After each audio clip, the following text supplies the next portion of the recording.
ఏది అయినా ట్రై చెయ్యి ఆచి చికెన్ మసాలా. ఆచి చికెన్ మసాలా. వైసీపీ నిర్మాణం, పార్టీ బలోపేతంపై ప్రత్యేక ఫోకస్ పెట్టాలని ఆ పార్టీ అధ్యక్షుడు జగన్ నిర్ణయించుకుంటున్నారట. దాంతో బూత్ కమిటీలను యాక్టివేట్ చేసే పనిలో వైసీపీ ముఖ్య నేతలు దృష్టి సారిస్తున్నారట. అదీకాక ఇటీవల ఎన్నికల సంఘం రాష్ట్ర వ్యాప్తంగా 40 లక్షల ఓట్లు తొలగించడం కుట్రపూరితమైన విషయమని, జనంలో ఎస్టాబ్లిష్ చేయాలని వైసీపీ చూస్తోందట. తొలగించిన ఓట్లు వైసీపీ వారివే అన్న భావనతో పార్టీ సానుభూతి పరుల ఓట్లను కాపాడుకునేందుకు యాక్షన్ ప్లాన్ కూడా సిద్ధం చేస్తున్నారట. ఆ క్రమంలో ఓట్ల తొలగింపు అడ్డుకునేలా క్యాడర్ కు దిశానిర్దేశం సైతం చేయబోతున్నట్లు తెలుస్తోంది. వైసీపీ 2019 ఎన్నికల్లో ఎవరూ ఊహించని రీతిలో 151 సీట్లతో అధికారం చేపట్టింది. 5 ఏళ్ల పాలనలో ప్రభుత్వ నిర్ణయాల లోపం కావచ్చు, మాజీ సీఎం జగన్ ఏకపక్ష వైఖరి కావచ్చు, ఆ పార్టీ నేతల అక్రమాలు, దౌర్జన్యాలు కావచ్చు, లేకపోతే రాష్ట్రాభివృద్ధిని పూర్తిగా విస్మరించడమేమో కానీ 151 సీట్లతో అధికారంలోకి వచ్చిన వైసీపీ గత ఎన్నికల్లో 11 సీట్లకు పరిమితమై కూటమికి చారిత్రాత్మక విజయం దక్కేలా చేసింది. అలా కనీసం ప్రతిపక్ష హోదా కూడా దక్కకుండా వైసీపీ గద్దె దిగి 21 నెలలు గడుస్తున్నాయి. అధికారంలో ఉన్నంతకాలం పరదాల మాటున పాలన సాగించిన జగన్ ఓడిపోయాక కూడా తక్కువ సార్లే జనంలోకి వచ్చారు. పార్టీ పరంగా ఆందోళన కార్యక్రమాలకు పిలుపునిచ్చిన మాజీ సీఎం వాటిలో పెద్దగా పాల్గొనలేదు. అన్ని పార్టీ నేతలతోనే చేయిస్తూ వచ్చారు. జగన్ జిల్లాల పర్యటనలు మొదలు పెడతారని ప్రచారం సాగినా అది కూడా ఆచరణలో అమలు కాలేదు. మరి ఈ కీలక సమయంలో పార్టీ బలోపేతానికి వైసీపీ ఏం చేస్తుందంటే ఒక కొత్త ప్రయోగానికి శ్రీకారం చుట్టే పనిలో పడిందంటున్నారు. వైసీపీలో కార్యకర్తలంతా నాయకులే అన్న సందేశాన్ని ఇవ్వాలని జగన్ భావిస్తున్నారట. అంతేకాదు బాధ్యతలను కూడా వారు తీసుకుని ముందుకు సాగేలా కార్యాచరణ రూపొందించారట.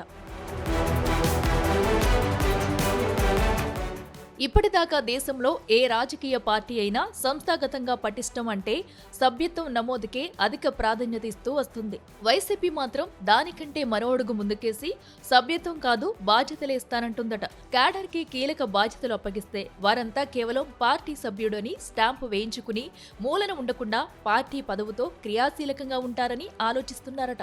అలాగే వారికి పదవులతో పార్టీ ప్రాముఖ్యత ఇస్తుంది అన్న సంతృప్తి ఉంటుందని, అలా జెండా పట్టిన ప్రతి వారు క్రియాశీలకంగా ఉండడమే కాకుండా పార్టీకి కూడా వారు సరికొత్త ఆయుధంగా మారుతారని భావిస్తున్నారట. అలా ఒక భారీ సైన్యంగా వారిని తయారు చేసే పనిలో వైసీపీ ఇప్పుడు బిజీగా ఉందని అంటున్నారు. వైసీపీ రాష్ట్ర స్థాయిలో కమిటీలు ఉన్నాయి. జిల్లాలు, నియోజకవర్గాలలో కూడా కమిటీలు ఉన్నాయి. వాటిని మండల, గ్రామ, బూత్ లెవెల్ దాకా విస్తరించాలని చూస్తుంది. అంతేకాదు ప్రతి చోట పార్టీ ప్రధాన కమిటీతో పాటు 7 అనుబంధ కమిటీలను కూడా ఏర్పాటు చేస్తుంది. మహిళ, యువత, విద్యార్థి, టీచర్స్, రైతు, కార్మిక, సోషల్ మీడియా వంటి అనుబంధ కమిటీలను ఏర్పాటు చేయనుందని అంటున్నారు. దీంతో వైసీపీ బలం గ్రౌండ్ లెవెల్ నుంచి పెరుగుతుందని భావిస్తున్నారట. ఇంతకాలం పార్టీ సంస్థాగత నిర్మాణంపై దృష్టి పెట్టకుండా జగన్ ఫేస్ వాల్యూని నమ్ముకుని వైసీపీ కార్యకలాపాలు సాగిస్తూ వచ్చింది.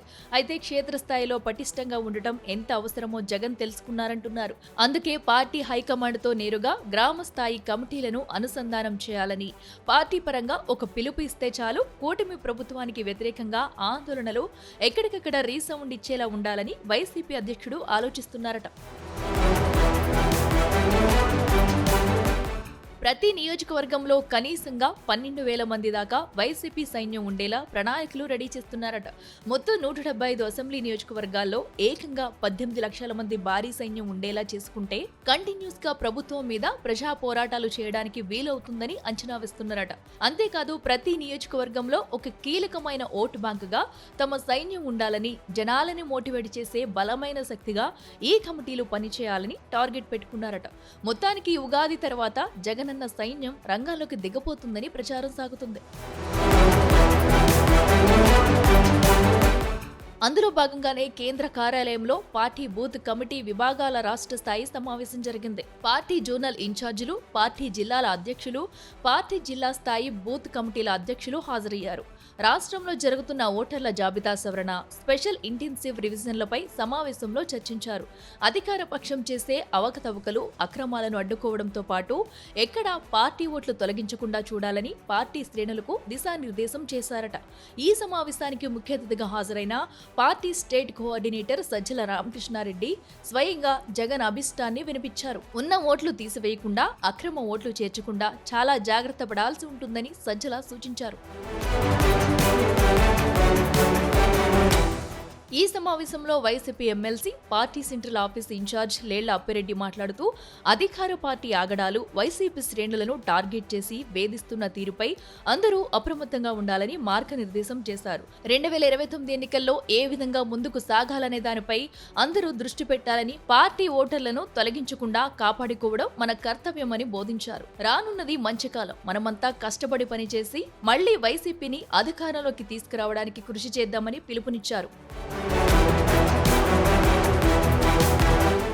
మొత్తానికి వచ్చే ఎన్నికల్లో అధికారంలోకి వస్తామన్న ధీమాతో ఉన్న వైసీపీ నేతలు ఆ దిశగా పెద్ద కార్యాచరణే మొదలుపెట్టినట్లు కనిపిస్తున్నారు. మరి జగన్ తన టార్గెట్ రీచ్ అయ్యాలా? వారెంతవరకు వర్కౌట్ చేస్తారో చూడాలి.